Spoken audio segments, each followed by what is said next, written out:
Iya, mengatasi macet ada dua ideologi. Ideologi memfasilitasi pergerakan MRT, LRT, Transjakarta, busway, bikeway, dan lain sebagainya. Kita mungkin akan coba berinovasi membuat riverway atau perahu melintasi 13 sungai di Jakarta. Kemudian juga perluasan yang namanya flyover masih dibutuhkan secara reality. Ya. Nah, ideologi kedua yang pasangan Ridho akan kembangkan selama 5 tahun adalah mengurangi pergerakan, membangun pusat-pusat pertumbuhan, CBD-CBD, di Ancol, di PIK, di Meruya, di Kelapa Gading, di TBC Matupang, sehingga orang selatan tinggalnya di selatan, tidak usah ke pusat, kerja di selatan, nge-mall di selatan. Orang di barat, tinggal di barat, kerja di barat, nge-mallnya di barat, tidak harus semua ke pusat. Kemudian kita pergilirkan yang namanya work from home, Senin industri media, Selasa industri hukum, sehingga mengurangi pergerakan, digabung memfasilitasi pergerakan, insya Allah mengurangi kemacetan. Baik, waktunya habis. Terima kasih.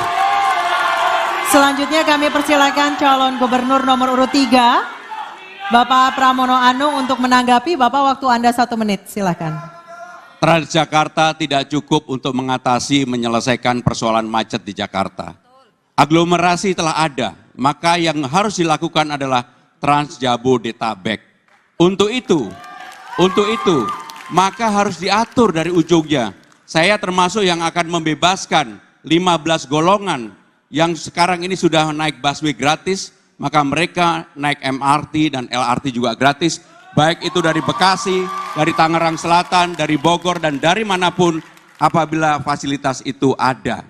Kenapa itu dilakukan? Supaya orang berkurang banyak masuk ke Jakarta bawa kendaraan pribadi.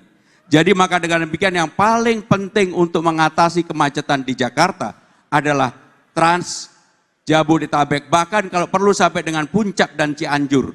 Kenapa itu harus dilakukan? Sekali lagi, untuk mengatasi supaya tidak banyak mobil atau kendaraan pribadi yang masuk ke Jakarta. Terima kasih. Baik, terima kasih. Hadirin harap tenang terlebih dahulu. Kami memberikan kesempatan berikutnya kepada calon gubernur nomor urut 2 Bapak Dharma Pongrekun untuk merespon tanggapan kedua calon gubernur nomor urut 1 dan 3. Waktunya 1 menit, kami persilakan. Baik, pendapat dari kedua paslon tidak salah, semua benar. Hanya yang diperlukan adalah prioritas mana yang perlu kita dahulukan.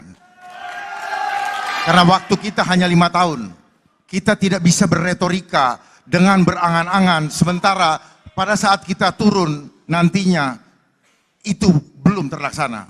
Jadi yang pertama kita harus lakukan adalah bagaimana kita mengoptimalkan manajemennya dulu.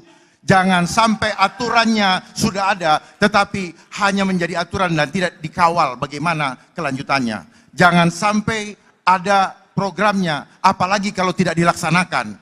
Jadi semua menjadi percuma ketika hanya menjadi rencana tanpa eksekusi. Kita perlu segera eksekusi, bukan lagi berdiskusi. Terima kasih. Baik, waktunya masih ada Bapak. Download Tribun X sekarang. Menghadirkan lokal menjadi Indonesia.